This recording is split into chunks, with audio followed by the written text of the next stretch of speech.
Hello viewers, আসসালামু আলাইকুম। আশা করি সকলে ভালোই আছেন।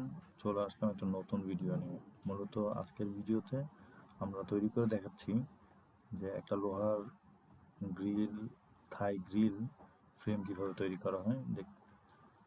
এখানে লোহার পাতগুলো মূলত পরিমাপ মতো প্রথমে কেটে নেওয়া হয়, এরপর আর্ক ঝালাইয়ের মাধ্যমে এটা একটা ফ্রেমে বসানোর চেষ্টা করা হচ্ছে। আপনারা সকলে দেখতে পাচ্ছেন যে আর্ক ঝালাইয়ের মাধ্যমে লোহার ফ্রেমগুলো বসছে। মূলত আমরা লোহার ফ্রেমটি তৈরি করছি 6x4.5 ফিটে। এটা একটা আইডিয়াল পরিমাপ। এরপরে এটা কম বেশি করা যেতে পারে, যে স্থানে লাগানো হবে লাগানোর ইয়ের মতো।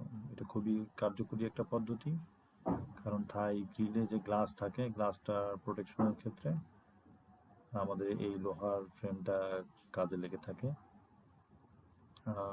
খুবই মজবুত একটা গ্রিল, এটা সহজে জং ধরে না এবং সুন্দর ডিজাইন করে এটা তৈরি করা যায়। আমরা মূলত এখানে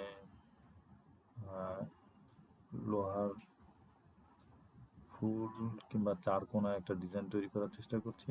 আমরা আপনাদের পছন্দ মতো ডিজাইন তৈরি করে দিতে পারবো।